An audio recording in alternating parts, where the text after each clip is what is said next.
Hola, muy buenas Listo. tardes. Estamos aquí en nuestra segunda parte de este fantástico curso que estamos haciendo con el magíster Eduardo Chalbó, biólogo de Venezuela. Él ahorita nos cuenta todos los títulos que tiene, próximamente doctor en hongos comestibles, y nos está contando, nos está enseñando básicamente cuáles son los hongos que podemos consumir, cuáles son los hongos que son muy buenos también, pero que no son consumibles, sino que es la naturaleza la que los recicla. Eh, Conceptos sobre macromicetos, masterclass, identificación de hongos. Eduardo, ¿cómo estás? Estamos muy felices de estar acá. Estos estudiantes están ávidos de reconocer los hongos. Bienvenido. Cuéntanos todos tus estudios y qué hace que estés hoy aquí contándonos, por qué te interesa estar acá, qué quieres promover. Gracias. Agradecido con la Federación Nacional de Productores Fungicultores de Colombia. Bien, esta es la segunda parte de esta masterclass a nuestro curso de identificación de hongos, macrohongos, subreino Dicardia, recordándoles lo que son el filo Basidiomycota y Ascomycota, todos los hongos que podemos ver a simple vista. Soy Eduardo Chalbó, biólogo de la Universidad de los Andes, magíster en Ecología del Desarrollo Humano, Agroecología, Cultivo de Hongos Comestibles, por la Universidad Politécnica Territorial de Mérida, Cleber Ramírez, próximamente doctor por el mismo posgrado. Esta dinámica es para dar un poco más a conocer sobre este mundo críptico, del cual no conocemos mucho, pero estamos muy interesados por los grandes potenciales que tienen para nuestra salud y la labor que tienen con los ecosistemas.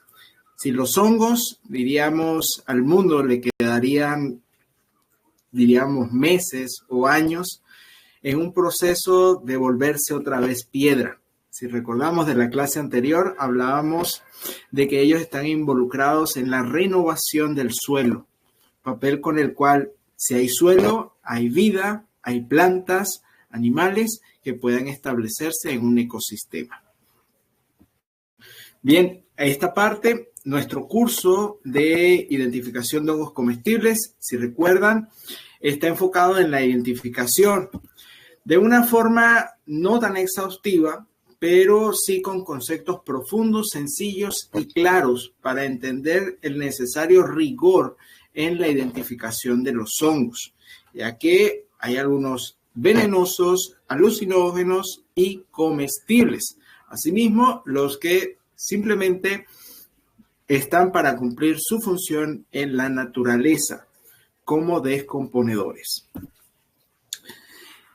Si recordamos un poquito de la clase, hablábamos de que tienen un ciclo en el cual la fase reproductiva es lo que para el público en general es el carpóforo.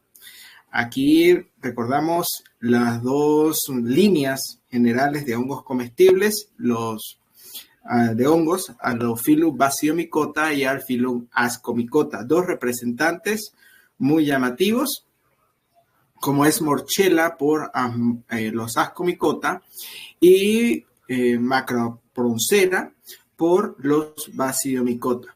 Se distinguen por su forma y la particularidad, como hablábamos en la clase anterior, de cómo forman sus esporas. Los basidios las exponen y los Ascomycota en ascas, en bolsas.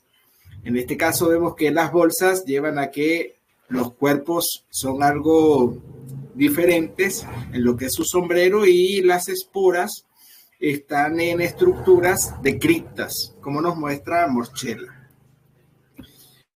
Este curso va enfocado en que podamos, en base a las características morfológicas, organolépticas, lograr la identificación. Aquí vemos un poco lo que es la formación de una basidiespora, una ascospora, por fibulación y aquí por nucleación. Un ejemplar, un hongo, puede liberar entre 7 a 23 billones de esporas durante su proceso de esporulación. Es decir, que en un hongo tenemos el número de esporas que equivale a 20 veces la población mundial, en uno solo. Como morfologías de los hongos Ascomycota, nosotros tenemos las formas de periteceo, las formas de ahorcadas.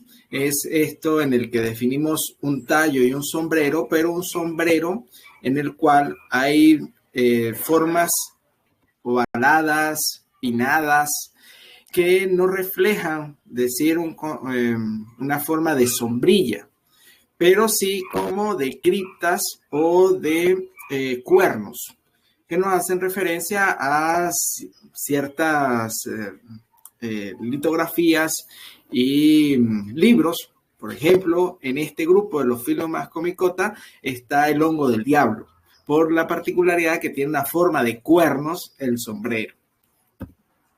Asimismo, tenemos diferentes métodos de dispersión, a diferencia de los Ascomycotas. Los Ascomycotas tienen el método por dispersión por aroma y que el cuerpo fructífero es bajo tierra. Ejemplo de eso, todo el género de los tuber. Hablamos de las trufas, las cuales han ido evolucionando así, correlacionándose con variedades de animales.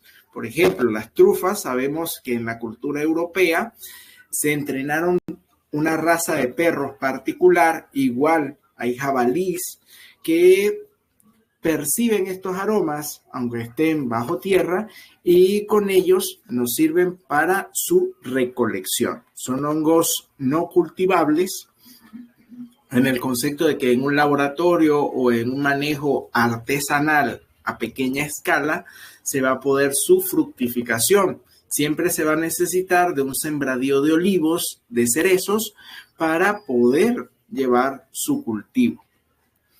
Venezuela es uno de los primeros a nivel de Latinoamérica en establecer proyectos de cultivo de trufa, siendo el estado Trujillo uno de los productores de trufa en el país, trufa negra. Ya con respecto a los Basidiomycota, nosotros vamos a ver diferentes mecanismos de dispersión, basándonos en una estructura básica de su cuerpo fructífero, su carpóforo, un tallo, un sombrero, y entre el sombrero y el tallo una disposición de un himenio, estructura donde se disponen las células terminales, que es las que darán origen al basidio. Si recuerdan, la disposición de los basidios en el himenio y cómo se vean envueltos en el proceso de maduración va a definir algunas características en su morfología. La presencia de vulva, la presencia de anillo, la presencia de cortinas. Todo esto que en nuestro curso pues abordamos para identificar bien más a fondo a este phylum, igual en los Ascomycotas. Los medios de dispersión, tenemos aquí un representante como Lycoperdon perlatum. Es un hongo comestible cuando está blanco. ¿Sí? Discúlpame. Pasamos ya por las trufas, acabamos de ver este anterior. ¿Cuál de esos son comestibles y cuáles no? ¿O eso nos lo enseñan mejor en el curso de una forma más detallada? Acá, para la dinámica de la clase, cada de bien o de X, que es comestible o que no lo es, para que tengamos un poco la idea.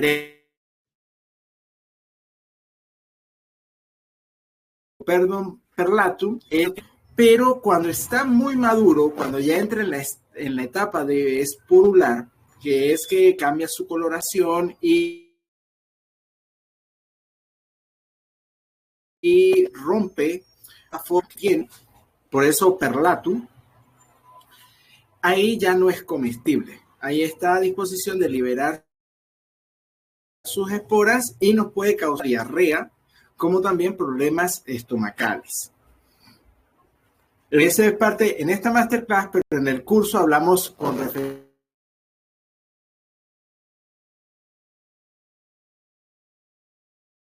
referencia a cuáles son, porque ahí entra en la categorización de las variedades de hongo, en lo que se considera claro, si tú te lo estás en un estadio de huevo o cuando está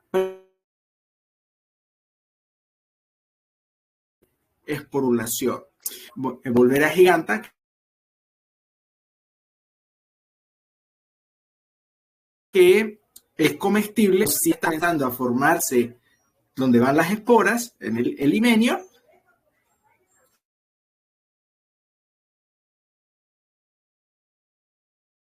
no se puede consumir, tiene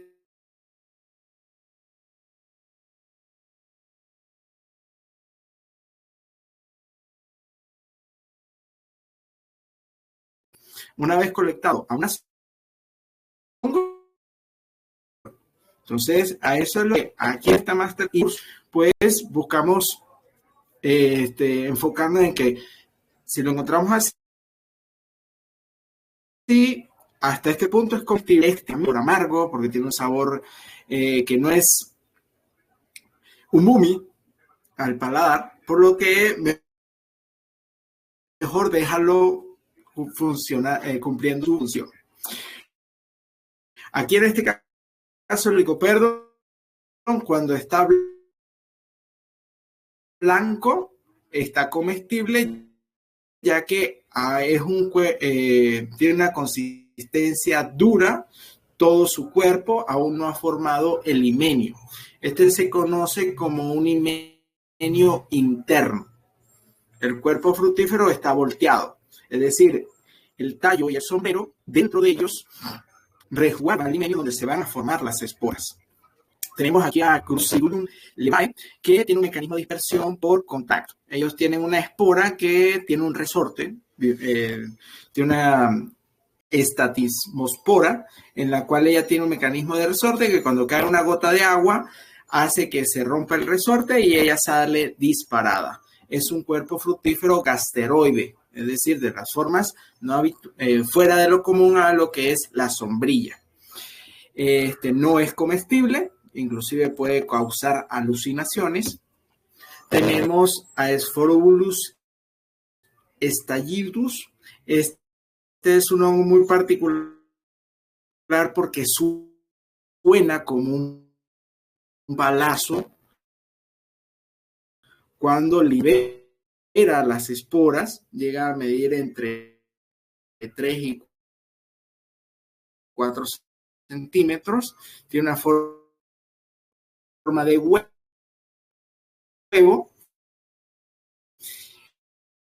también es un cuerpo fructífero gasteroide.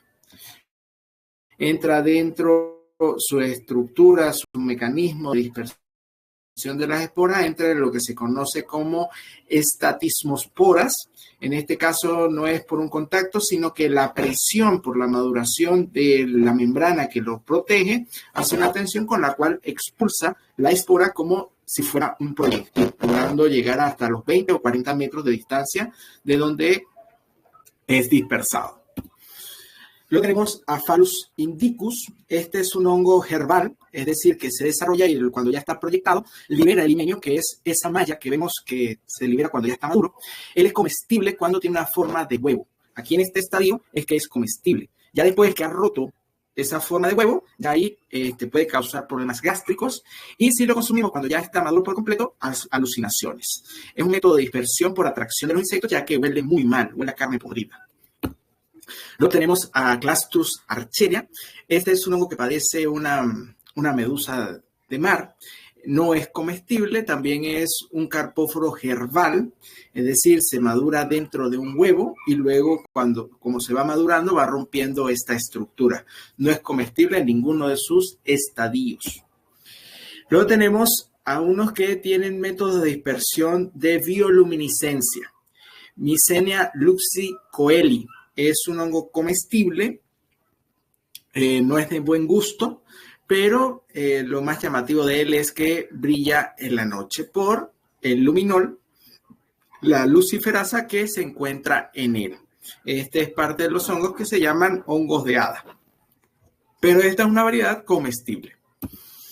Luego tenemos a otros que utilizan métodos de dispersión por mimetización, es decir, buscan imitar a algo en la naturaleza. Ejemplo de eso, Podocerpula miranda es un hongo venenoso, pero él mimetiza a las rosas, rosadas, amarillas, dependiendo de la especie, y son muy lindos en los bosques, pero los animales mismos saben que les pueden causar alucinaciones. Algo importante en estos aspectos es que para conocer el reino fungi, en particular estos hongos macroscópicos, no existen reglas válidas para reconocer e identificar hongos que no consistan en su reconocimiento e identificación precisa. Nunca identifica hongos basándose en reglas mnemotécnicas ni creencias. Ejemplo de esto, los hongos son comestibles si son comidos por otros animales o roedores. Falso, ya que pueden haber animales que les guste la sensación tras la alucinación por el consumo de estas variedades. Los hongos comestibles solo crecen en la madera. Falso, hay variedades altamente tóxicas que son descomponedores de madera, pero se utilizan en lo que es la nueva cultura de elaboración del papel.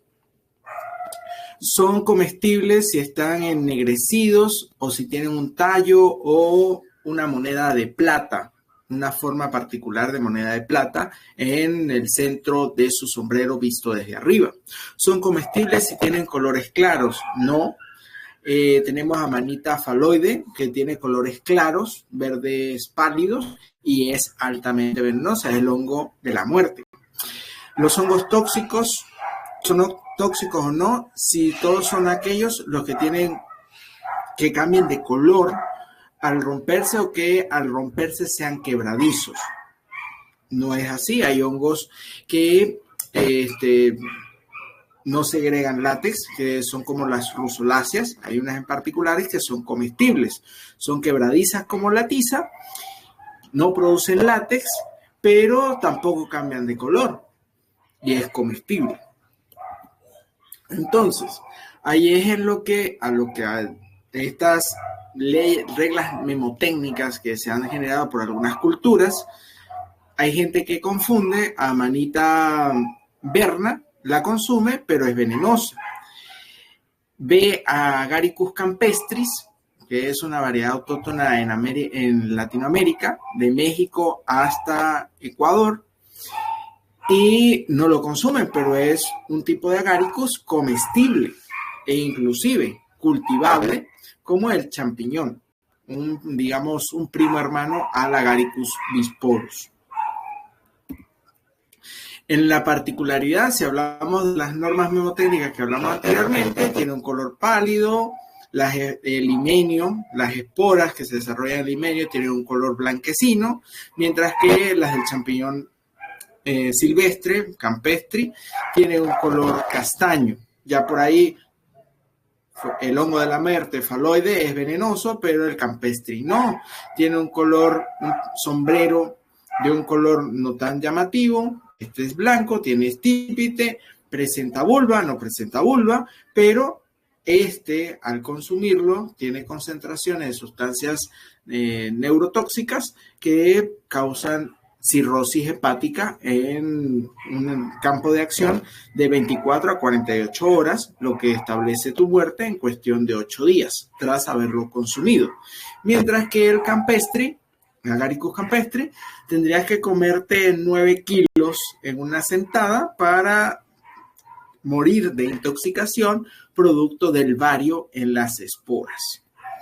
Ese es un pequeño tema con respecto al champiñón, pero nadie se va a sentar a comerse tal cantidad en una sentada. Boletus erythrophis Este es un hongo que al cortarlo transversalmente tiene un color llamativo, se oxida rápidamente, tiene un color azul, entonces debería ser venenoso ante las creencias, pero no, es comestible. Y se le reconoce por la forma de boletus y la presencia de este anillo de coloración y separación de una vertiente roja, amarilla y marrón. Asimismo que al cortarlo se oxide rápidamente de un color fuerte azul.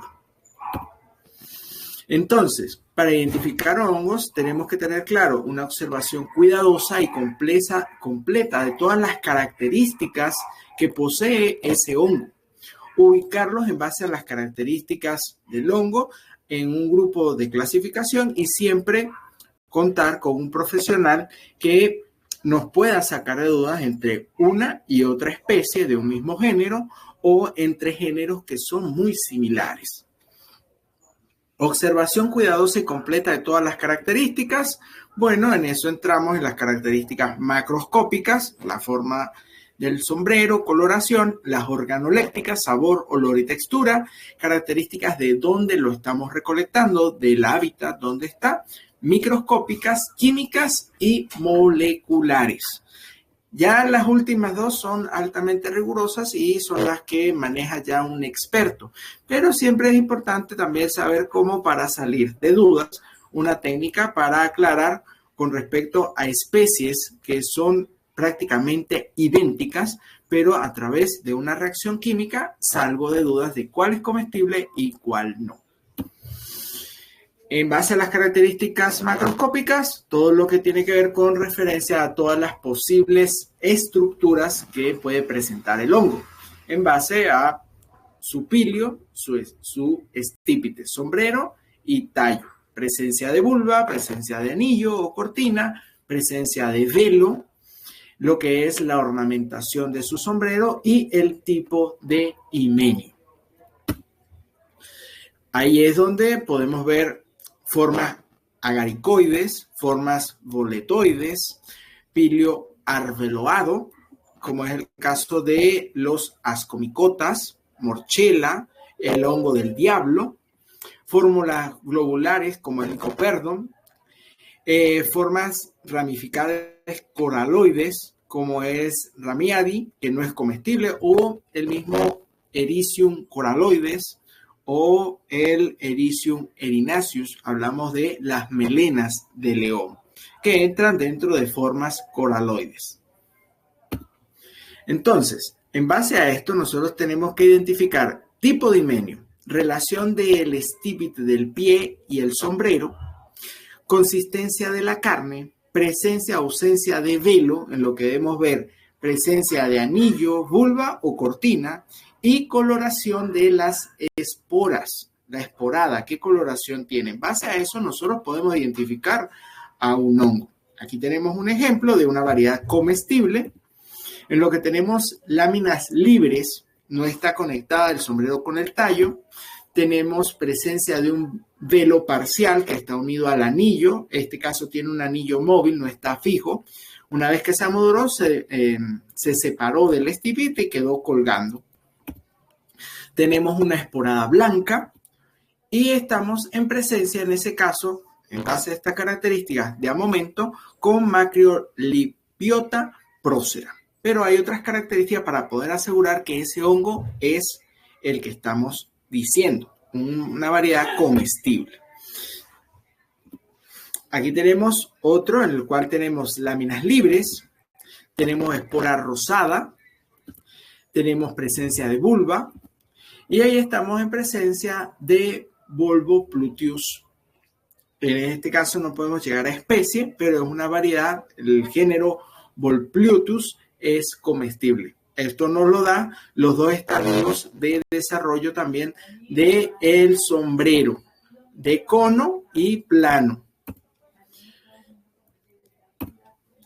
Aquí tenemos láminas escotadas, es decir, se encuentran separadas y están libres del sombrero y el estípite. Y estamos en presencia de tricloma.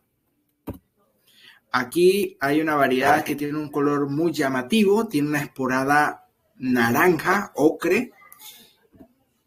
Una cortina, aquí vemos la diferencia entre anillo y cortina. Vemos es que es un destello de pequeñas hifas que permitían mantener el reborde del sombrero conectado al tallo, pero se desarrollaron después de la formación del sombrero. Eso es para mantener apretado el sombrero, protegiendo el desarrollo del limenio. Esas características, la esporada marrón, la presencia de cortina, láminas escotadas, estamos en presencia de un hongo comestible como es Cortinarius violaceus. Si vemos, este es de una coloración morada muy fuerte, por lo que si nos vamos a creencias es un hongo venenoso, pero no, es un hongo comestible. Luego tenemos aquí otra variedad comestible, en el cual vemos láminas decurrentes, es decir, que van del pie al sombrero conectadas.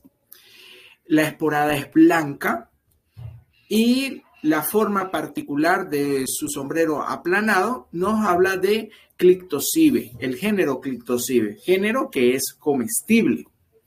No de un buen sabor, pero si nos encontramos en el bosque y es lo único que hay, lo podemos comer sin problemas gástricos. Aquí tenemos láminas andadas, es decir, están discontinuas, no es que van del estípite hasta el borde, sino que hay unas que van del estípite al sombrero y otras que van del sombrero a mitad. Si vemos aquí, no están continuas, no llegan desde el sombrero hasta el estípite, pero si hay fragmentación, están algo separadas, en lo que entra en un ligeramente decurrente. Tenemos una esporada blanca, una forma de sombrero plano, y ahí estamos en presencia de Clictocibe geopatra. Este es comestible. Aquí entramos con una variedad venenosa, en la cual vemos una vulva que se conoce como vulva saciforme, es lisa, simple. Hay presencia de anillo, hay láminas libres, hay una esporada blanca y una carne fibrosa. Es decir, si lo partimos, se parte como fibra y no como tiza. Estamos en presencia de una manita. Por la coloración del sombrero, particular como unas tonalidades de verde, estamos en presencia de Amanita phalloide, un hongo venenoso y conocido como el hongo de la muerte.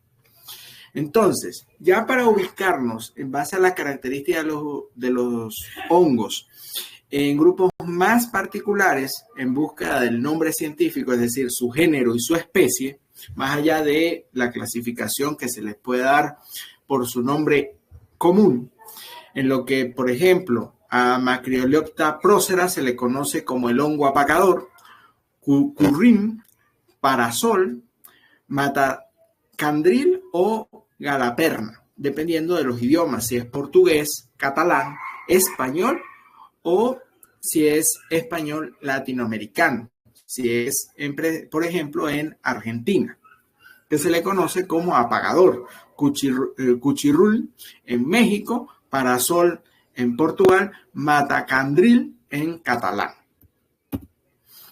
Profesor, Todo esto, ¿sí? ¿Tú has tenido la oportunidad o sabes acerca de estos hongos que tienen el guión verde que puede ser consumible? ¿Qué tal es el sabor de ellos? ¿Es posible hacer un cultivo, como por ejemplo cultivo de champiñones, de setas, o es mucho más complejo su cultivo y su sabor no es tan amigable como los que conocemos como comestibles? Sin embargo, yo he visto películas en las que salen a recoger honguitos. Bien, va a depender un poco del paladar en relación al consumo. Por ello es que las actividades de senderismo son importantes también para adaptar al paladar en el tema de recolección. En las características macroscópicas son importantes, pero también entramos en las organolépticas. Y es que cuando nos encontramos con un hongo hay que adaptarse con el paladar para identificar en base a sabores particulares en distinguir variedades comestibles y no, y las comestibles que inclusive logramos clasificar como está demasiado ácido, está demasiado amargo, en lo que a nuestro gusto no son degustables, pero en un guiso son un plato excelente. El tema allí es evaluar esa degustación y ir educando a la población con respecto a ese tipo de variedades. México es uno de los países que tiene más cultura con referencia al consumo de variedades de recolección silvestres que cultivables. Ya para Centroamérica, para abajo, nosotros caemos en variedades cultivables que inclusive su sabor con respecto a su manejo silvestre es pobre. No es lo mismo un Pleurotus recolectado silvestre que un Pleurotus cultivado en acerrín o bien cultivado en desechos agroindustriales. La consistencia y los sabores propios del hongo por su actividad biológica en sus sustratos naturales le da características mucho mayores, le da una consistencia y un valor gourmet mucho mayor que a lo que estamos habituales de consumo. Estos hongos es en este punto en el que al mercado internacional ellos representan el 33% del consumo para el mercado alemán, japonés, chino, ruso, y en el carácter del mercado son los que no caemos en cuantificaciones de un costo promedio regular en base a los gastos de producción, sino en el carácter gourmet que tiene. Es lo que hace que una trufa, por ejemplo, tenga un costo de entre 130,000 a 3 millones de dólares.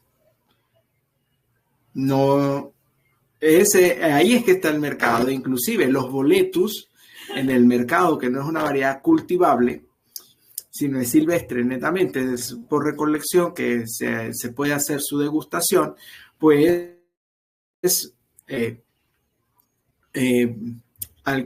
al mercado son valores que no están para simplemente degustar, ¿cómo decir? Planes de seguridad alimentaria, sino en conceptos de un mercado gourmet. ¿Ven? Entonces, eso es algo que también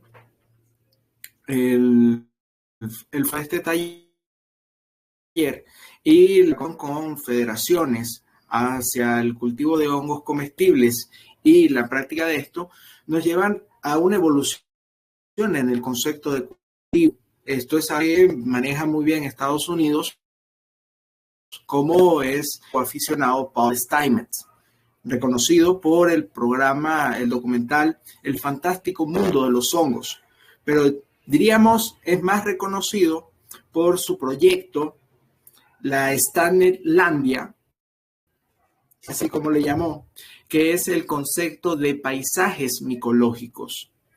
Hablamos de que el proyecto de ser fungicultores vaya más a estructurar el equilibrio de un ecosistema forestal en el que nosotros aprovechemos el potencial de las variedades cultivables, insertándolas en ecosistemas, potenciándolos al establecer un mayor equilibrio de micorrizas, mejorándole ese hábitat, pero haciendo aprovechamiento de su fructificación al tener, digamos, senderos de recolección.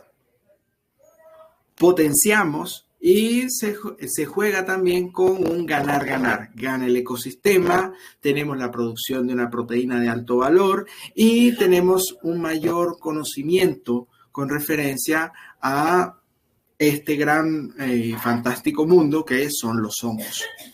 Entonces, a consideración de sabores, va a ser al gusto de cada quien. En mi degustación, por ejemplo, de Pleurotus, de variedades silvestres, de Lycoperdon. He tenido el placer de consumirlo fresco, así también en una mala práctica por cosas durante el pregrado, consumirlo espurulando. Sé la diferencia de sabores, pero también los efectos que tiene la manipulación de un hongo cuando está pasado.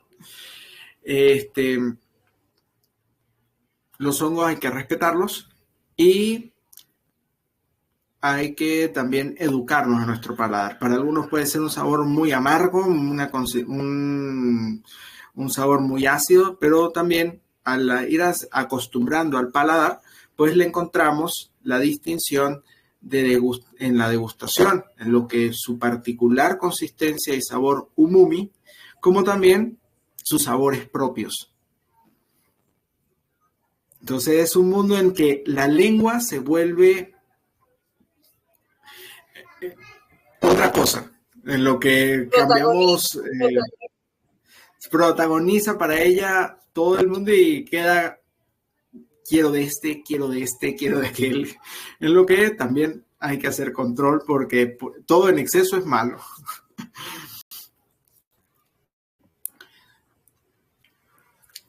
A este curso, pues, como vemos, la iniciativa es que nosotros vamos viendo las características y vamos teniendo práctica con referencia a la identificación. Las características macroscópicas, luego pasando con las organolécticas. Algo particular con las características macroscópicas es que nos permite saber en qué momento es que es comestible y en qué momento ya no lo es. En términos ancestrales, por nuestros abuelos y tatarabuelos, son cuestiones en que a la visualización y el estar en contacto con la naturaleza sabían distinguirlo. Un ejemplo de esto son hongos que tienen cambios durante su desarrollo. Aquí les doy un ejemplo como es Coprinus comatus. Este lo encontramos desde Canadá hasta la Patagonia. Es un hongo que afecta a los cultivos del maíz, no en la producción, pero si queremos usar los desechos del maíz, este hongo no sale ni con esterilización por vapor, ni con uso de autoclave. Es altamente termoresistente, químicamente resistente, en lo que podemos cultivarlo sabiendo que su momento de cosecha y de consumo es antes de que se abra la forma ovoide del hongo. En un estadio pequeño en que se encuentra cerrado, como es este cortado a la mitad, que vendría siendo este chiquitín, en que no se abre todavía y no hay desarrollo de limenio para las esporas, es comestible e inclusive hasta un estadio en el cual extiende una forma del sombrero de ovoide, es lonado, pero ya cuando se abre en la base, que ya está comenzando a desarrollar las estructuras donde van a ir las esporas y pasa a una forma de cono, esta forma conoide a una forma de cono, ya comienza su proceso de peleodilicuente. Es decir, el base va a irse licuefactando, se va a volver un mucílago, un moco, el cual se llena de las esporas, tiene una coloración negra. Lo particular es que en ese momento ya no es comestible, luego pasa a ser algo alucinógeno, hay unas sustancias neurotóxicas que causan alucinaciones y su utilidad es que desde el siglo III en China y desde el siglo XVII en Europa se usaba para la elaboración de tinta. Una de sus anécdotas es que el ejército alemán durante la Segunda Guerra Mundial, a través de este hongo, identificaba que sus mensajes habían sido interceptados, ya que en el momento que recibían una carta y la tinta observada al microscopio no tenía esporas, sabían que el mensaje había sido interceptado. Razón y motivo para matar al mensajero y estructurar un plan de salida. Otro hongo que tiene esa característica de cambio durante su desarrollo es Macroleopta procera. aquí vemos cómo es su ciclo. Es algo importante que nosotros cuando nos encontremos en un sendero para hacer recolección, nosotros tratemos de buscar los hongos que haya una cantidad en la cual nosotros visualicemos desde la formación del pin hasta el estadio de madurez de dicho hongo. De esta forma tenemos una correcta identificación. Aquí tenemos la forma ovoide. Cuando se forma, comienza a desarrollarse el primordio de macrolepiota. Vemos su forma mamolona y luego su estadio, cuando ya están las esporas liberadas, aplanado. Si nosotros logramos ver esto, estamos en una correcta identificación de macrolepiota. De esta forma, caemos en que, aparte de las características que tiene el hongo abierto, madurado completamente, que es la variedad comestible. Aquí vemos un detalle y es que, por ejemplo, aquí está Amanita muscari. Es un hongo venenoso, parte de lo que llamamos los hongos de la muerte. Lo identificamos por su forma de la vulva, su coloración, su tallo blanco, con presencia de anillo, y su ornamentación en el sombrero. Estas verrugas que es señal de que había una cutícula, una capa que cubría a todo el hongo, y al irse madurando, pues al ir creciendo, el huevo le quedó pequeño y la cáscara quedó sobre el sombrero. ¿Qué pasa? La particularidad es que lo podemos confundir con Amanita cesárea, porque la lluvia, cuando el hongo está maduro, puede hacer que se le caigan dichas escamas. Y es el punto en el que para un hongo, para un ojo no tan experto, pues lo confunde con Amanita cesárea y es el punto en el que, si lo consume, se da un viaje de no regreso. Puede caer en coma o causarse la muerte. Entonces, particularidades de algunos hongos en los que no solamente caemos en las características, sino en poder ver todo su ciclo de maduración para salir de dudas. Por ejemplo, aquí tenemos estas características de las verrugas que la lluvia puede lavar. Vemos la vulva, vemos el estriado en el reborde del sombrero, pero que si nosotros no viéramos este proceso o si lo viéramos hasta aquí cubierto de tierra, nosotros lo confundiéramos a lo particular, si no hay un ojo tan experto, con macroleopta, pero este es un tipo de amanita que se llama Amanita panterina y es venenoso. Tenemos la vulva saxiforme, que es una vulva con forma de saxofón, es lisa y cubre gran parte del hongo. Tenemos el estriado del reborde del sombrero y un desarrollo del sombrero mamolonado, es decir, tenemos esta forma de sombrero de charro en el píleo, y esta es una variedad que no es comestible. Se conoce como Amanita vaginata.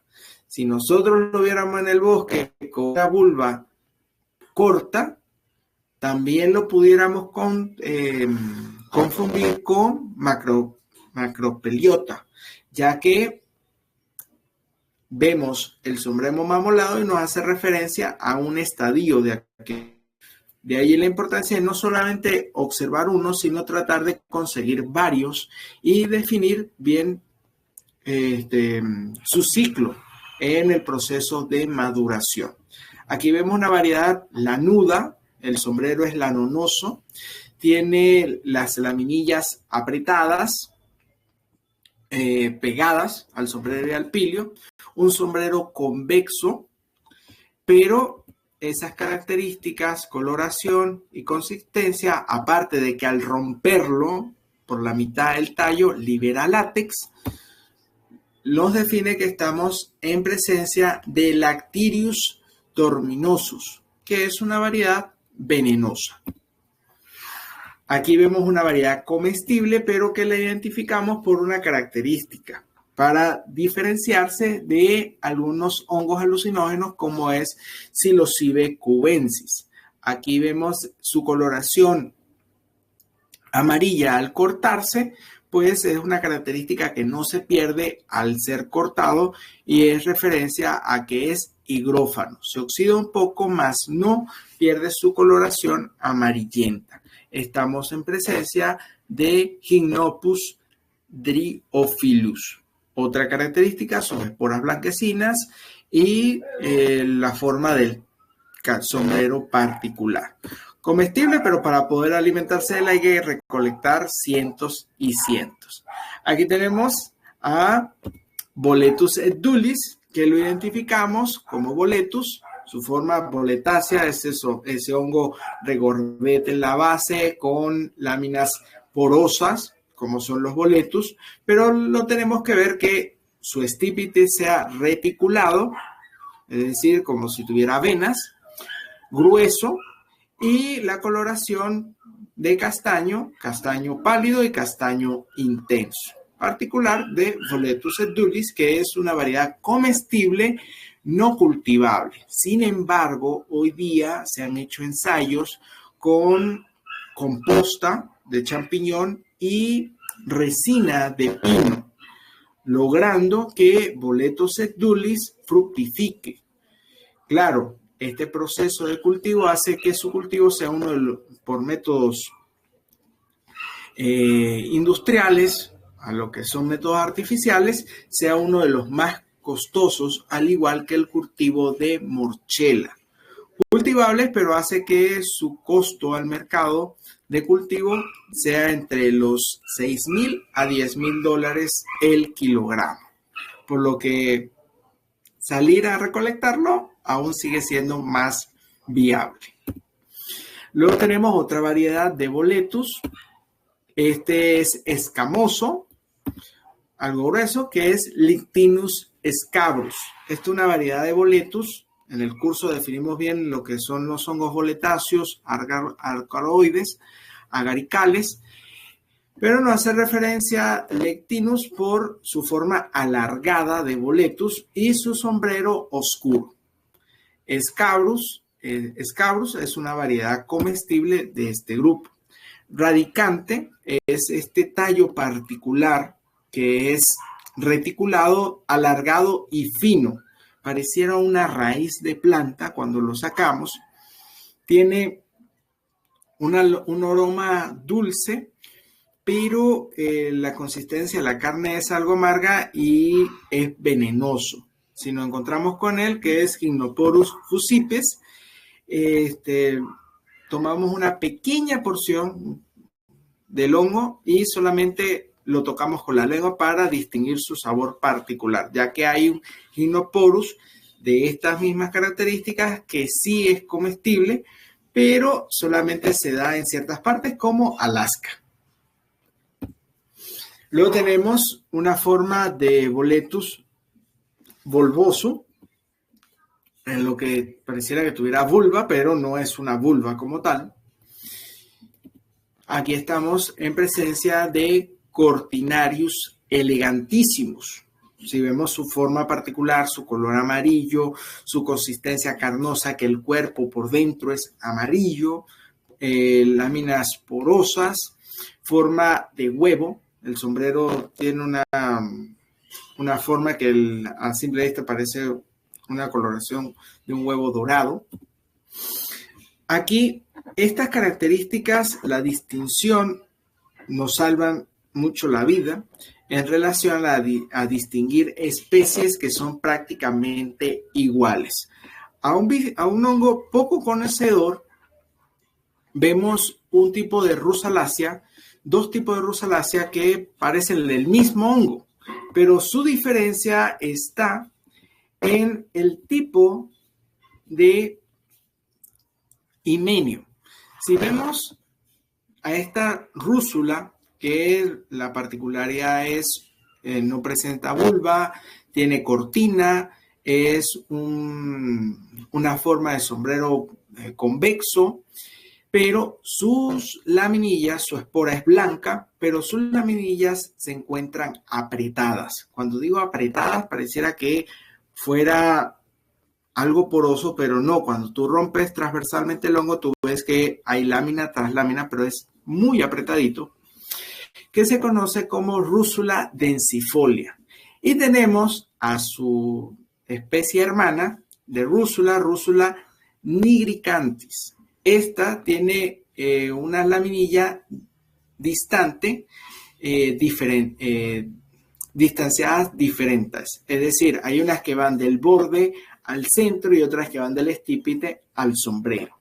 Entonces, esta es una variedad venenosa y la otra, densifolia, es una variedad comestible. Si no volteas el hongo para ver el himenio, parecen el mismo hongo, ya que su sombrero es morado y tiene las características iguales. Las esporas blancas, cortina, vulva, tallo, en lo que solamente volteándolo puedes reconocer cuál es la especie comestible o la venenosa.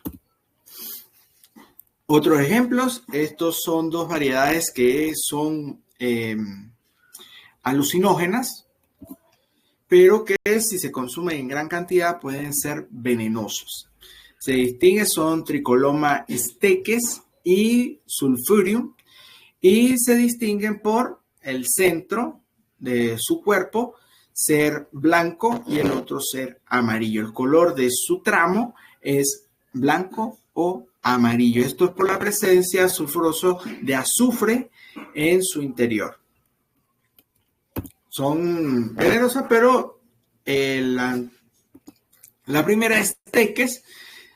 Si te encuentras con ella, puedes consumirla un poco, pero si excedes de lo que puede asimilar tu cuerpo, pues vas a sufrir una intoxicación y una parálisis digestiva. Luego tenemos acá hongos que rompen las normativas con respecto a su coloración o su interior. Tenemos a Gyroporus cianensis y a las variedades de Claterius. Aquí vemos que Gryphorus tiene, al cortarse, se oxida rápidamente, tiene un color azul verdoso intenso, pero la particularidad para distinguirlos, porque se parecen mucho, vistos desde su sombrero, esa coloración naranja, está al romperlo su estado de oxidación y la característica que su tramado tiene criptas y el otro es hueco. Características de estos géneros. Ahora bien, y retomando a la pregunta anterior con respecto a olores, sabores, texturas, las características organolépticas son importantes para dar en el clavo con distinciones de especies de un mismo género que se asemejan mucho y de igual forma distinción entre géneros que en consideración de características macroscópicas son muy similares. Entonces, a través del olor, su sabor y textura es que los podemos identificar. En relación al olor, es una característica que se pierde rápidamente en la intensidad. Por ello es que al tomar el hongo, siempre debemos tomar un pequeño trozo, frotárnoslo en los dedos fuertemente, hasta que casi que volvemos el hongo una pasta y vamos a hacer la técnica de los 5 segundos. Acercamos la nariz y hacemos una pequeña inhalación y lo que nos dé en ese momento. Ya después de 5 a 10 minutos esta característica se pierde y es en el punto en que debemos entrenar la nariz para la distinción de olores. Entonces, allí es el punto en que nosotros podemos estar en presencia de Amanita citrina y esta característica de olor nos la va a diferenciar con referencia a Amanita phalloide o nos la va a diferenciar con referencia a Amanita pantera. Entonces, un olor a papa o batata es referencia a que estamos en presencia de una manita que es comestible. Aquí tenemos a Clitophilus prunulus, en el que nosotros evidenciamos un olor a harina de maíz. Estamos en presencia de una variedad comestible. Aquí hago referencia con respecto a dos tipos de agaricus silvestres que se asemejan al champiñón, pero son más grandes. Los encontramos desde México hasta la Patagonia, pero las referencias son para identificarlos en base a su olor. Tenemos Agaricus arvensis, que nos va a dar un olor a licor de anís estrellado. Y tenemos Agaricus xanthothermers, que es un hongo venenoso y este va a tener un fuerte olor a fenol. Entonces, allí tenemos una característica en lo que los dos, vistos a simple vista, son idénticos. Coloración de las esporas, forma del sombrero.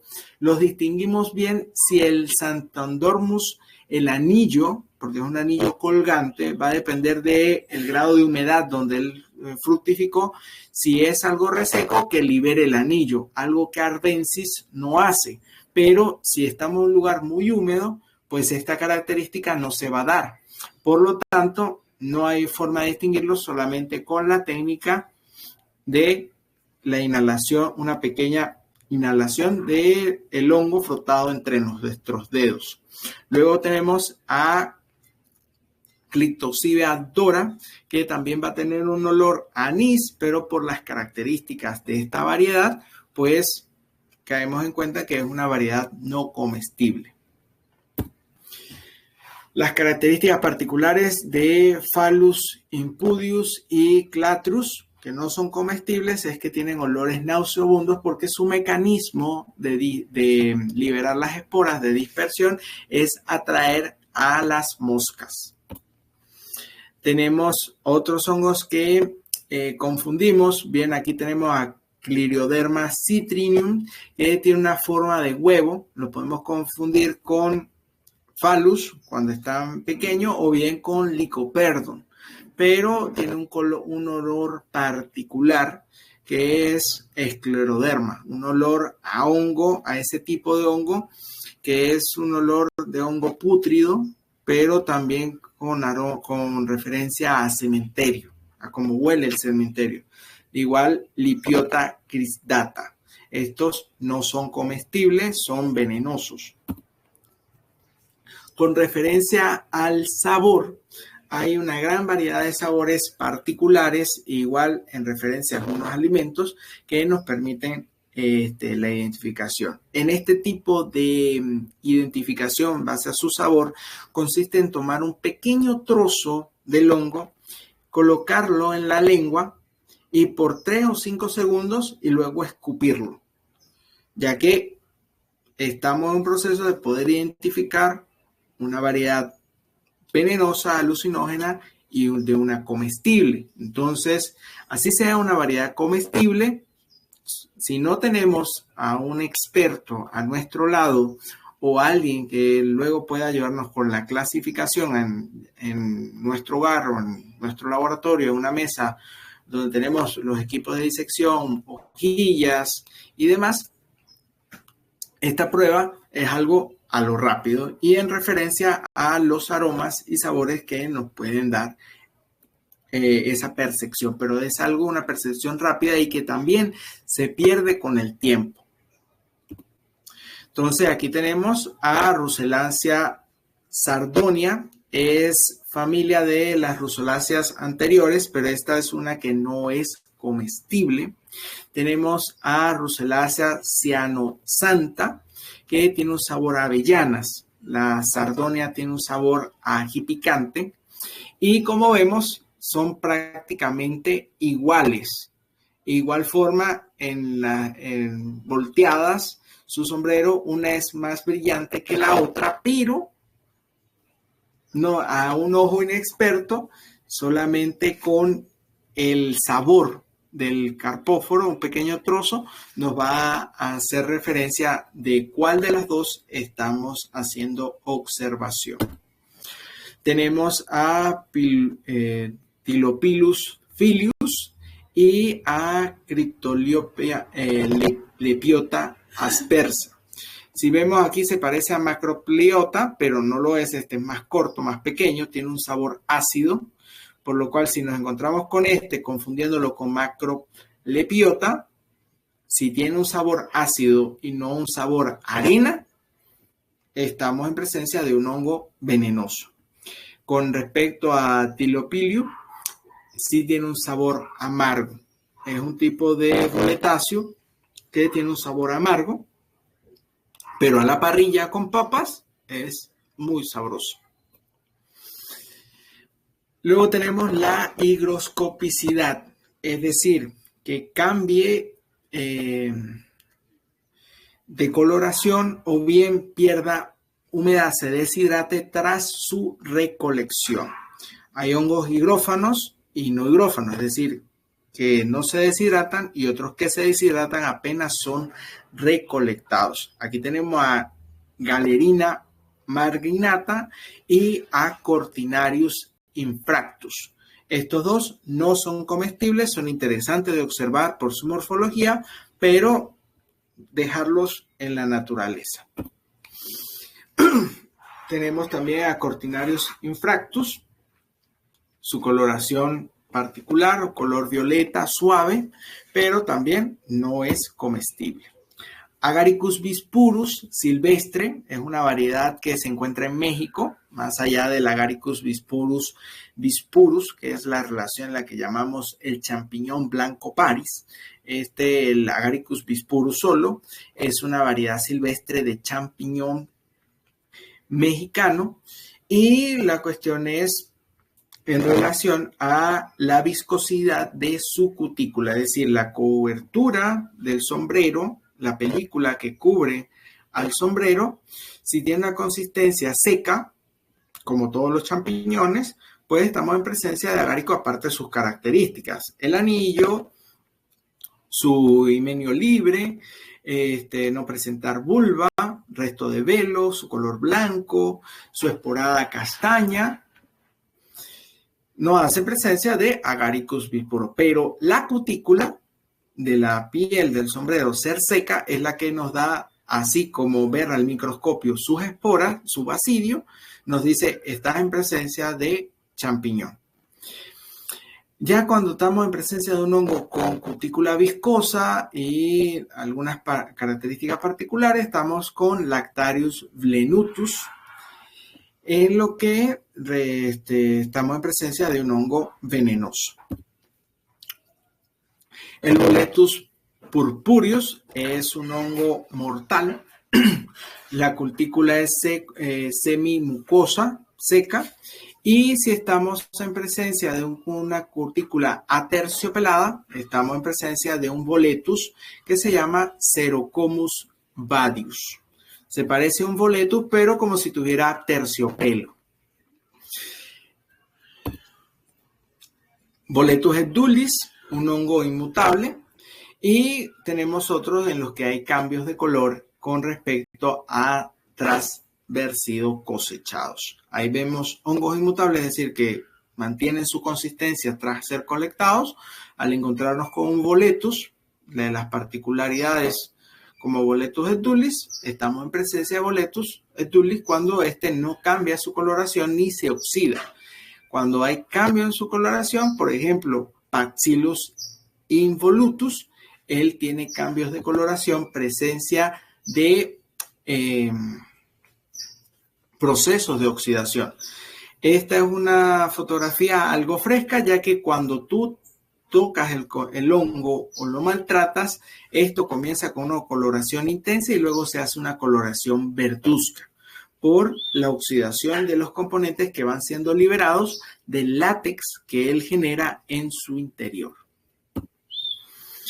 Asimismo, las características ecológicas, como es el tipo de suelo, la conformación de hábitats, en lo que también establece cómo es la forma de vivir de ese hongo en el ecosistema. Si recordamos, si es como micorriza, si es como un simbionte, como un líquen, si es como un saprófito o como un parásito. Entonces, a esas características sumado a el tipo de suelo, por ejemplo, suelos ácidos, Amanita muscari, que es un hongo venenoso, se encuentra mucho en suelos ácidos.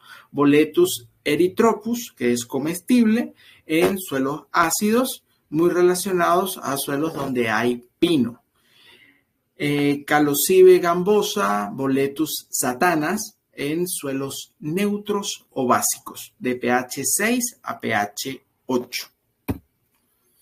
Luego, con referencia a la época del año, tenemos hongos de verano, hongos de invierno, hongos de primavera. Entonces, por ejemplo, Boletus aestavius, que es un tipo, si comparamos con el Boletus edulis, es como un edulis más clarito, más bronceadito. Es un hongo comestible, pero del verano.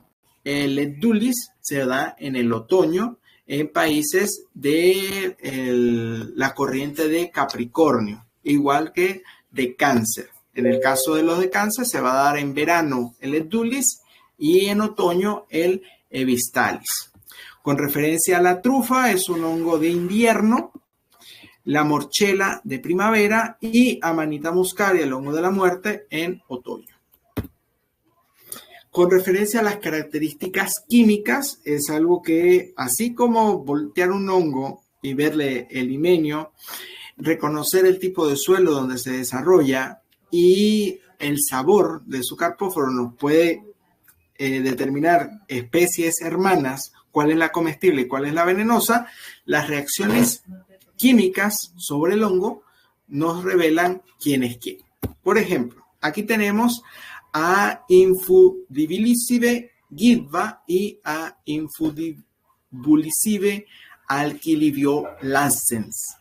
Estas son dos especies hermanas de un hongo que tiene forma de trompeta decurrente en su himenio, esporada blanquecina, son idénticos a simple vista, pero para identificar cada uno yo tengo que tener un frasquito con hidróxido de sodio al 3 o 5% y al colocarle una gota en un pequeño trozo del cuerpo del hongo, si reacciona con el potasio, estoy en presencia de alcaliviolancens, y si no hay reacción, con Gidva. Gidva es comestible, mientras que alquivio no lo es.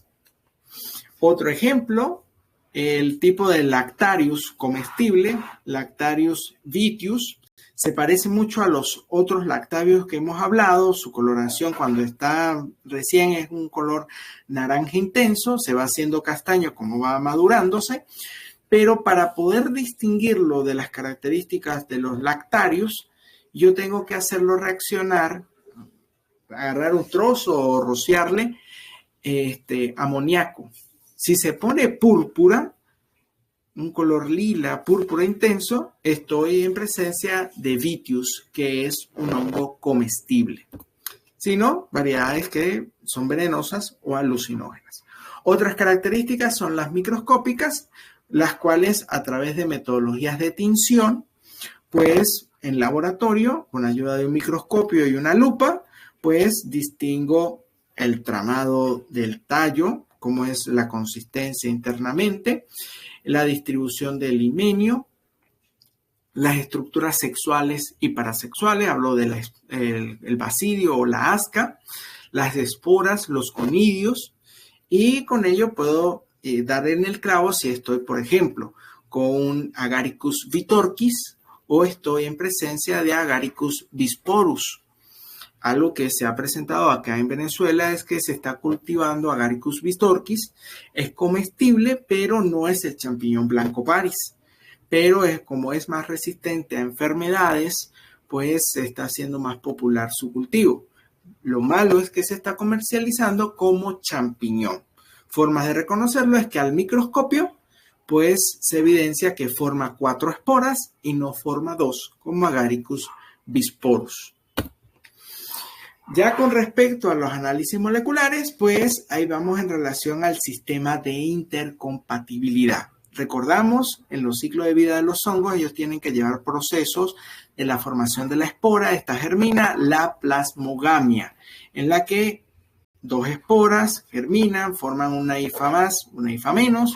Las hifas más buscan su complemento y luego se forma el micelio dicariótico. Bueno, es algo particular en lo que nosotros podemos distinguir a los diferentes agaricus. El Agaricus bisporus, el Agaricus brunensis y el Agaricus blazer. Hablo de el champiñón blanco Paris, el portobelo y el crinchi. A través del estudio de sus esporas, yo puedo determinar con cuál estoy trabajando y identificar si me están metiendo un champiñón del sol, un crinchi, como un portobelo cortado juvenil como crinchi o vitorquis como champiñón. En lo que en sus ciclos de vida, pues veo el proceso de desarrollo y cómo es esa maduración. Ya que Bisporus tiene dos esporas porque las esporas son binucleadas. Es decir, una espora de champiñón puede generar todo el champiñón sin necesidad de plasmogamia. El portobelo es heterotálico, es decir, él necesita de una hifa más y una hifa menos para llevar a su ciclo de vida reproductivo. El crinchi forma unas 4 esporas, pero estas esporas tienen un solo núcleo y este núcleo se divide para formar un micelio dicariótico. Entonces son formas en las que yo puedo identificar con qué tipo de agaricus estoy trabajando en un manejo de cultivo. El mundo del Pleurotus. A todos nos gusta Pleurotus, es un modelo biológico de cultivo, el más sencillo de producir, pero él tiene diferencias de intercompatibilidad en lo que actualmente el análisis molecular de múltiples gen ha logrado resolver, pero hay una concepción que hay alrededor de 400 a 800 variedades diferentes de Pleurotus y tienen una intercompatibilidad entre ellas. De allí en que yo pueda tener una variedad de un color blanco marfil, pero entre dentro del grupo de los Pleurotus de Yamur, en lo cual su variedad más intensa es el de Yamur Santanita, que es un color violeta intenso. Entonces, son particularidades en lo que nosotros vemos la gama de colores y de intensidades de dichos colores en el género Pleurotus, en un mecanismo de intercompatibilidad por sus esporas intertálico heterotálico. A todo esto, con referencia a la apariencia básica del hongo y bajo una constante observación, como decíamos, el tipo de himenio, la relación entre el pilio y su sombrero, la consistencia de su carne al romperlo y presencia de látex, la presencia o ausencia de velo, cortina o vulva, el color de sus esporas y otras características como las que acabamos de hablar, nos resuelven que si nos encontramos con un hongo con vulva, saxiforme, anillo, láminas libres, un color verde pálido, espora blanca, corramos, estamos en presencia de Amanita phalloides. Pero hay que tener claro, no existe una regla mnemotécnica para decir si un hongo es comestible o no. Aparte, hay que basarse en la identificación precisa. Identificar ejemplares en buen estado, que estén completos, y si es posible que encontremos la cantidad suficiente para evidenciar el proceso de maduración de dichos cuerpos. Asimismo, identificar los especímenes cuidadosamente sin dañar el micelio y contando con algún experto que nos pueda corroborar lo que han hallado nuestros ojos y las guías de identificación con las que nos apoyamos. Tener paciencia en este proceso requiere prudencia y práctica. Para el consumo siempre comience con los tipos más fáciles y menos peligrosos de identificar y hacer más énfasis en aprenderse las características de los que son tóxicos. Tener criterio, por lo que siempre explorar bien los hongos, no mirar solo las páginas y siempre consultar con expertos. Un punto extra con referencia a nuestro curso de identificación de hongos comestibles es que no solamente es mirarlos, tomarle fotografías, sino hay que saberlos recolectar.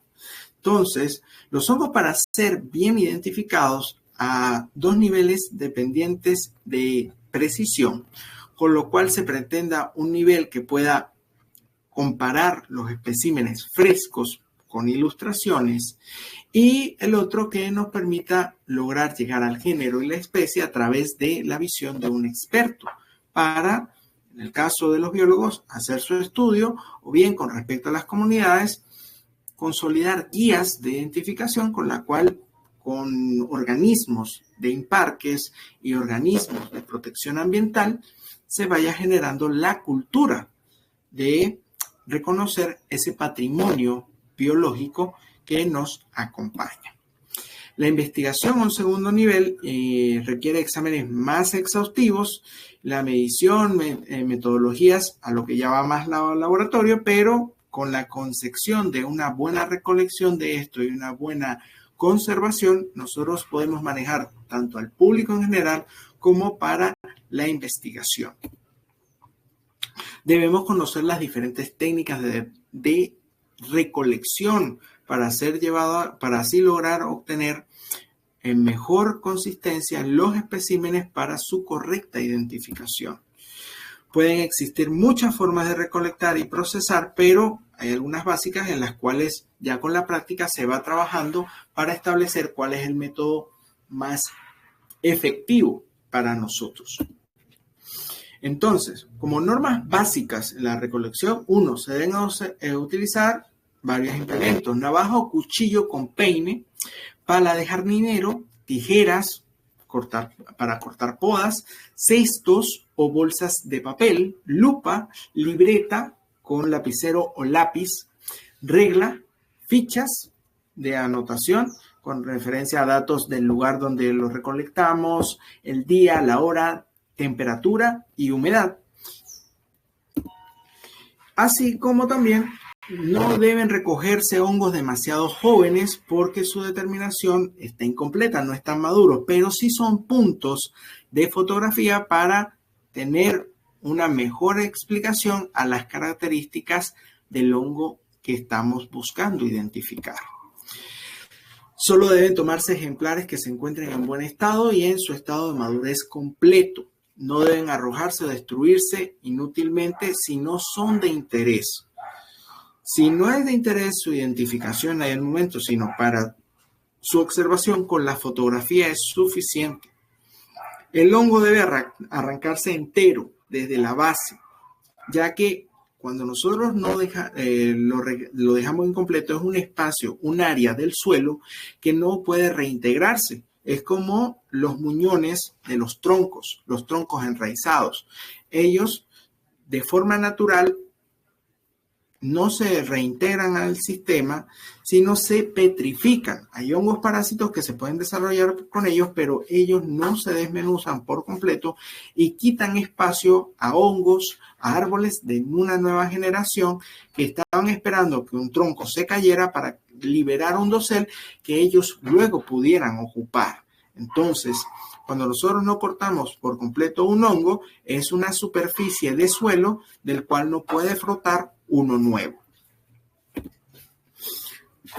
Otras notas: antes de guardar los hongos se deben tener la peculiar de limpiarlos, liberándolos de tierra y de igual forma golpeándolos, inclusive antes de arrancarlos, golpearlos fuertemente contra el suelo para que liberen sus esporas. La iniciativa es llevarnos el cuerpo fructífero, pero dejar a la siguiente generación a disposición del aire para que las disperse, ya que el cuerpo fructífero, esa es su función. En la libreta de campo se debe contar con anotaciones específicas del tipo de vegetación, la altitud, la humedad, la temperatura, la fecha y el número de especímenes al hongo que fue recolectado.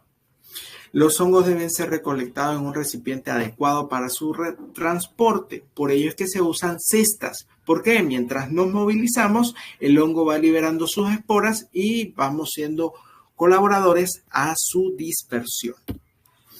Por ello, siempre trabajar con cestas que no se encuentren completamente cerradas, sino que permitan que el hongo, mientras se va movilizando, vaya dispersando. Es necesario tomar nota del sustrato y cuando sea necesario tomar datos del tipo de vegetación que rodea al hongo, así como fotos de donde fue recolectado, los hongos apenas fueron visualizados y a un espacio donde tengamos muestras de la vegetación, ya sea del tronco, del fruto o flor de la vegetación que estaba a su alrededor. Tomar fotografías del espécimen a partir de los ejemplares ayuda a que se deshidraten más rápido el corte transversal. Fotografías in situ y ex situ, es decir, cuando fueron recolectados y cuando llegaron al laboratorio o a la mesa de disección. No fotos de los dedos, no fotos de la mano, ni de agentes externos, ya que perdemos precisión con referencia a las características del hongo de nuestro interés. Siempre contar con una tabla que haga, una hoja que haga alto contraste al momento de recolección. Eso nos ayuda para poder visualizar bien los caracteres morfológicos del hongo. Utilizar una cuchilla para mover el hongo, más no para cortarlo. Es una cuestión en la que a nosotros nos interesa, en términos visuales, arrancarlo enraizado. En lo que es la recolección, es necesario que se lleven procedimientos que nos permitan que tenga valor científico. Remover el hongo con una pequeña porción del sustrato de la base, porque también estudiando la composición del suelo del que él era parte, tenemos idea de qué tipo de hongo es. Recolectar con la mayor cantidad de especímenes, tanto jóvenes como maduros, pero estamos hablando de estadios ya en los que el cuerpo define bien lo que es su inenio, no estadios como primordio o botón, sino ya un hongo juvenil. Colocar especímenes obtenidos en papel aluminio o bolsas de papel, ya que esto nos permite un mejor de preservar las esporas que vayan siendo liberados durante su movilización, asimismo moverlos sin dañar tanto las muestras. Colocar muestras en contenedores adecuados, como son canastas, cajas o recipientes para su traslado. Ya en lo que va al método de recolección, la localización de montículos del hongo, remover la hojarasca que sea necesaria, sujetar el hongo con firmeza y la técnica de recolección de champiñón. Troceada de 90 a 120 grados de giro y arrancarlo. Eso sí trabajamos con nuestras manos. Cubrir el hueco que ha sido dejado para que eso vuelva a ser colonizado por el micelio que quedó en el suelo. De forma tal en que al corto tiempo y con las lluvias, pues vuelva a surgir un nuevo primordio de ese espacio vacío. Otra metodología, cuando trabajamos con herramientas como es la hojilla, nosotros vamos no a cortar el hongo, sino a tratar de arrancarlo desde la base con la ayuda de nuestro cuchillo o navaja, que va a servir es de palanca. Una vez arrancado, cubrir donde estaba el hueco para que vuelva a ser cubierto por micelio y surjan nuevos hongos de él. A lo que son los métodos de conservación, tenemos la deshidratación, en lo cual los ejemplares deben ser previamente limpiados. Aquí aplicamos un poco de alcohol o bien de agua oxigenada para limpiarlos bien y proceder a disponerlos en charolas de deshidratación. Pueden ser deshidratadores solares o deshidratadores eléctricos de alimentos. Los podemos filetear, si queremos una disposición de cortes transversales, o bien cortarles el tallo y ponerlo a deshidratar al lado, separados, en lo que vamos a tener una visión plana del sombrero y una disposición transversal del pilio.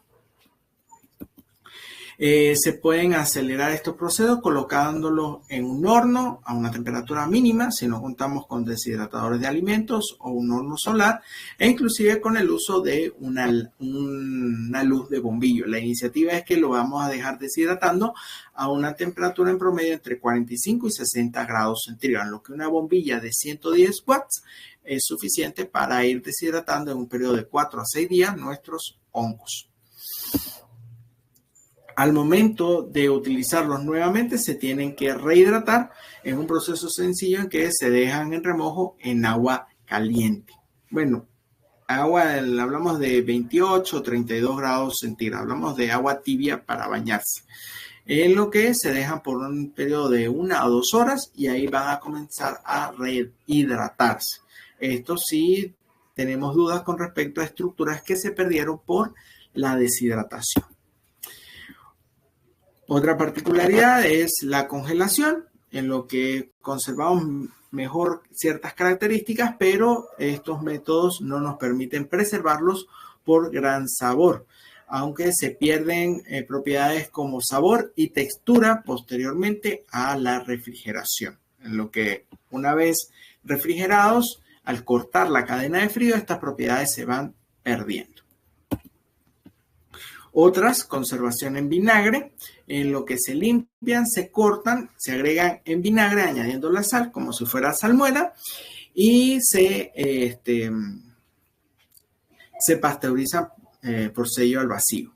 Con esto los guardamos herméticos y tenemos para visualizarlos cada vez que queramos, sacándolos del aceite para proceder a su visualización.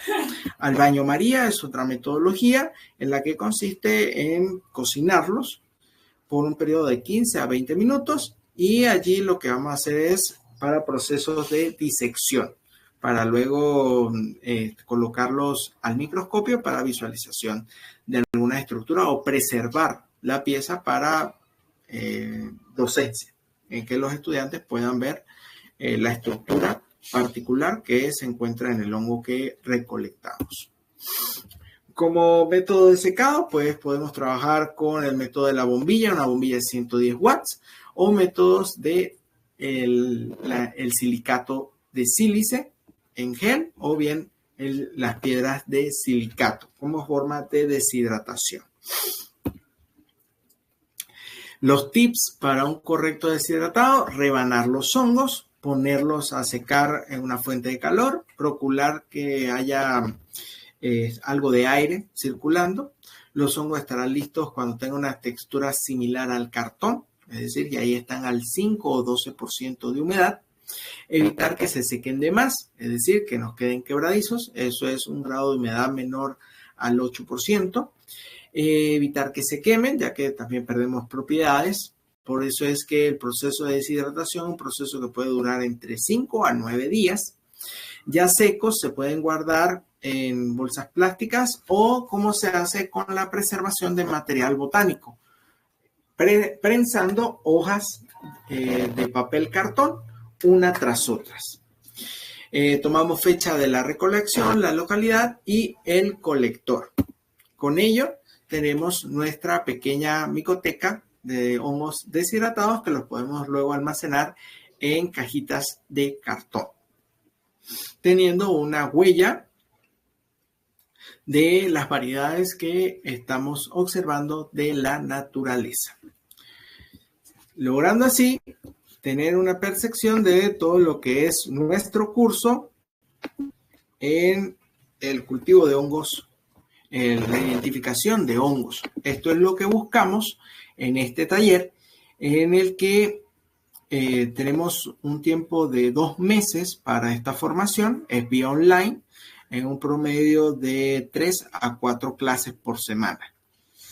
Son 9 módulos para abordar todo esto que hemos venido hablando en estas 2 clases.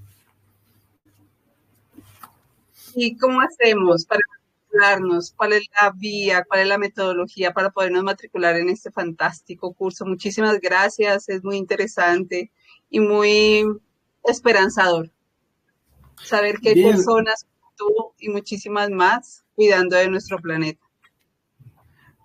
bien, esto es una labor, hay programas internacionales, asociaciones internacionales y cada país tiene su asociación. En el caso de Colombia, está con la Universidad de Bogotá. Hay un grupo de jóvenes de biología que están en consolidación de la Asociación Colombiana de Micólogos. Acá en Venezuela estamos también en el proceso de crear la Asociación de Micólogos, en realidad la Sociedad Venezolana de Micología, pero hablamos de macrohongos porque aclaramos, hay la de hongos patógenos al área de salud. Es algo que también hay que diferenciar. En España, Portugal y en México están las distinciones en referencia a estas áreas. A este curso, bien, en la primera parte, en el canal de YouTube de la Federación, fue publicado el link de Hotmart, pero también nos pueden contactar a nuestro correo Hotmail para facilitarle todo el programa en relación al curso y el link de inscripción. Nuestro correo es jonadvid, yo naturaleza vida, @gmail.com, jonadvid@gmail.com, o a nuestro celular o WhatsApp más 58 416 4715 478.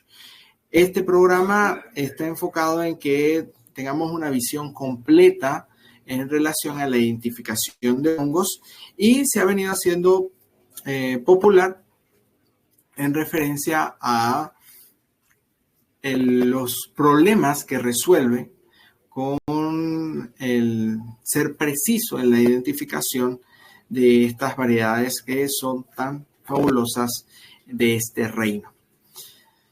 Sin más, agradecido con la Federación por esta participación en este plan de formación por parte de sus redes en el canal de YouTube. Veo que tienen planes de formación a sus miembros y a la comunidad colombiana, latinoamericana y al mundo en lo que ha venido siendo este granito que día a día van haciendo en consolidar la fungicultura en Colombia, en Latinoamérica y en el mundo. Muy agradecido. Gracias, Eduardo.